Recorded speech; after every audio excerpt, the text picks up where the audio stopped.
From taking classes with celebrity chefs to donning a hanbok, traditional Korean clothing, outside the Gyeongbokgung, the main royal palace of the Joseon dynasty, Seoul, South Korea, has a perfect blend of cosmopolitan city life and culturally rich history. Stay tuned to hear all about the Honors South Korea Beyond the Classroom program on a special edition of the Honor Roll podcast. Coming up next.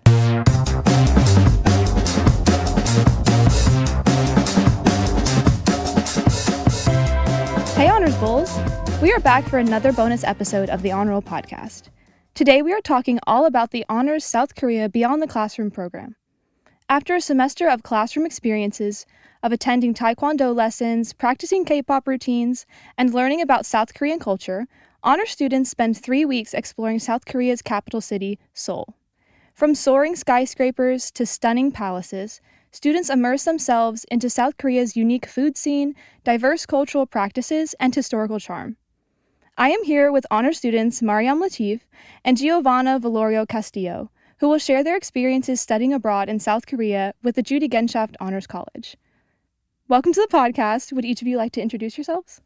So hello, my name is Giovanna Viloria-Castillo. I am a junior right now and I am completing a microbiology major. I am on the pre-med track and yeah. Hi, my name is Maryam Latif. I'm a senior. I'm graduating with my degree in biomedical sciences with a minor in deaf studies. I'm also on the pre-med track and yeah, that's me. So before we get into the trip details, could each of you tell us when you went on the South Korea trip? So I went spring of 2023. I went this past May. This is one of the hottest honors trips right now. We see so many cute reels, all of these clips of you guys learning your K-pop dances, and I'm so jealous that I haven't gotten to go. So could you just give us an overview of the trip? Yeah, so during the spring semester, you immerse yourself in Korean culture and history. So the first half of the class, you learn everything about the dynasties and the Korean War, and you learn a good chunk of Korean history. And what Kevin will do in class is he'll quiz you randomly one day, just to see if you're paying attention. And then the second half deals with Korean culture today. So that includes K-pop, mukbangs, the food, K-dramas. We actually, when I TA'd for Giovanna's class, me and my co-TA Alina, we did this activity where we did a mock trial during the business and the corporate week where we pretended we were Samsung, Samsung was on trial. So that was really fun. And then you take everything you've learned and you get to experience it firsthand in Korea after the semester is over. So it's kind of cool seeing all the pictures and videos you've seen in class kind of in person, but then also you experience so much more. Do you feel the class kind of enhanced your experience when you were abroad? Absolutely. I feel like there's a lot of stuff that I didn't know prior to taking the class. So when we did go to Korea, I was like, oh, this is that and this is that, you know. I didn't really know much about the traditional hanboks and the palaces and stuff or the dynasties. So when we went to the museums and we saw all that, I was like, I remember this from class. But it's cool seeing the remnants of history still present in modern day Seoul in certain areas. Do you have a favorite experience? Because there's so many different things that you guys do in preparation. I feel definitely one of my favorite things was when we had the Jeopardy game. I feel everybody got so excited about it. It was definitely one of those things where it's we got very competitive, and I feel it was one of those ways that we got to get closer to each other. During class, we also had a Taekwondo class, and I feel that was a lot of fun. We had somebody come in and teach us how to perform Taekwondo, and it was very funny seeing everybody trying to we were doing running across the classroom, and it was just a lot of fun. That's so cool that you guys get to bond before you're all abroad together, so then you kind of are already familiar with who's your friends and things like that. Why did you choose to go on the trip? What brought you in and enticed you? So personally, I went into this program because since freshman year, Kevin's been my honors advisor. And it's definitely been something that he's encouraged me and his fellow advisees to apply to. And overall, I just feel like it was a good experience because I was planning on going abroad as well, like there anyways, so it would give me the opportunity to visit before I actually go for a full semester. For me, I would say I actually didn't know we had a South Korea study abroad until I was on Instagram one day. And I think the honors Instagram page posted like a kimchi making class that the year before had done. And I was like, whoa. And this is right around the time I was getting into K dramas and stuff. So I was like, this is perfect. Um, so I applied and I was just really excited because, you see one thing when you're watching like shows and like immersed in the media of that culture. That kind of just made me personally want to go and experience it myself. And I thought we'd have a kimchi making class, but we didn't. Oh So it's no. okay. It's fine. All good. Yeah, it is really cool that like they bring so much of the culture and all these different like activities that you otherwise like wouldn't get to experience or maybe you wouldn't have the chance to do once you were abroad into like the course that takes place beforehand. And I think that like draws a lot of students into the class because you can see how much fun everyone's having. So fast forward to you guys like being in Korea. Could you tell us a little bit about like the day in the life? Like what was it like living there? Like things you got to do? So, I mean, I guess just starting off getting there, we we stayed at the Ahmed Hotel. I believe the previous class stayed there too. There is a GS25 right next to it, which is basically a convenience store. But that was usually like a place that a lot of people in my class ended up going to. But like you could either start your day at GS25 or one of the cafes close by, or even like especially when we had like an early day, like when we went to the DMZ, you could go to breakfast downstairs. We had like these little free meal vouchers. And then we would usually have like around maybe 10 to midday, we would have our activity for the day. What were like some of the places that you guys visited? So similar to what Giovanna was saying, GS25 was a major hotspot for our class. A lot of us were like, we're gonna remake those TikToks where you're making your peach or iced tea cups. I think only one person ever did, and Kevin, obviously. There was one cafe that Kevin went to that had like a kangaroo and like a meerkat. What? Yeah, I was like, That is I so was like, cool. where I was in a different city that day. But there's a lot of really cool cafes. They have like cat cafes, dog cafes, and they also have that bear themed cafe where everything's like even the ice and butter are like Oh my gosh, bear that's so cute. shaped. I will say that so I would hang out with Kevin a lot. Like me, and Kevin, we'd always just have our like little group. And we went to Myeongdong, which has a great like food cart scene at night. Um, and we found this one halal cart, and the guy told me about this app that like tells you all the halal Oh, restaurants and that's so stuff. So cool. that was really helpful to know because then I could tell this year's class about it. Hmm. And then it also had like the vegetarian and vegan symbols and stuff like that. So You have to learn as you go, right? How to like navigate the food scenes and what's good and what's, acceptable for your diet and things like that. You guys also study at the University of Yonsei. That's like our partner university in Seoul. What was it like to, like get to know the students there and to be a part of that university? it was really great. We got to meet our pen pals. So at the beginning of the semester, we're assigned a pen pal from Yonsei University. And we try to pair them up as best as possible. So like similar gender, similar major, similar age. It's not always possible, but we tried.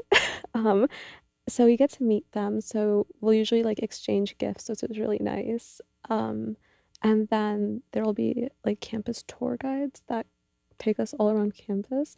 I think you guys got more of an immersive tour than we did because they were still being cautious with COVID at that time. So I don't think it was possible for us to actually sit in like a class and like immerse ourselves with the students. But I made a really great friend. His name is Austin. He was one of the people he was one of the students helping us like tour the university.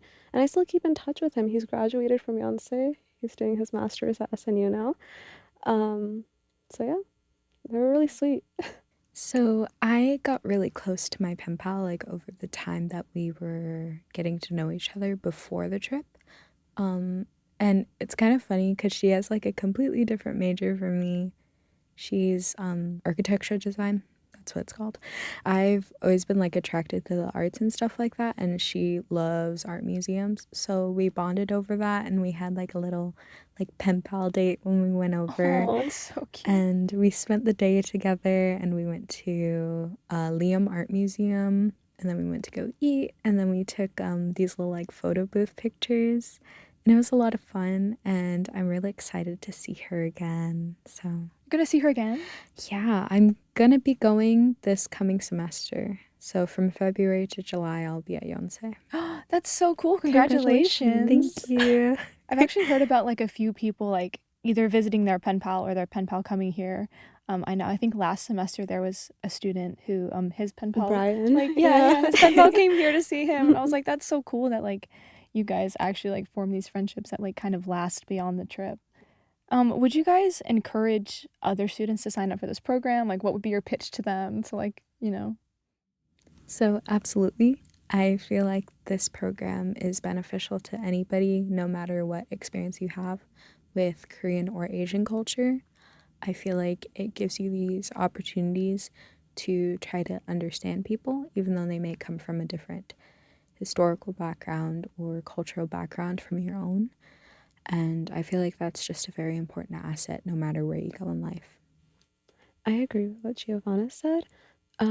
After I came back from the trip, I was pitching it to anyone and everyone that would give me the time of day and just listen to me talk about Korea and the trip and everything about it.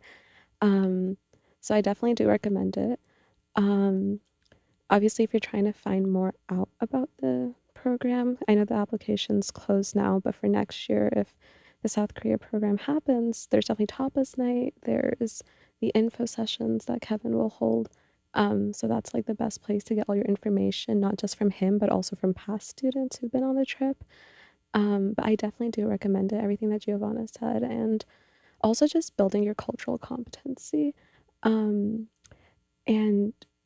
you can expect something out of a trip like this, right? But so much will happen that can just like change, like, I guess I speak from personal experience, but it can change the trajectory of your life almost. I feel like this trip specifically just helped me come out of my shell, and just being more involved with honors and chasing different opportunities and kind of even just staying involved with this class. I decided to TA, which was great because I could continue talking about Korea for a whole semester. Yeah, it's definitely a great opportunity to get to go to a different country with really awesome people and to get to experience that. And for a lot of people for the first time. And I think it does a lot for people in their personal growth as well. And if you guys had like one favorite memory to finish off this episode, what would you say it is? Just one? Yeah, you guys can pick one. I have one. I kind of use this all the time. So there's this 24-hour ramen convenience store that's like a 10-minute-ish walk from the hotel.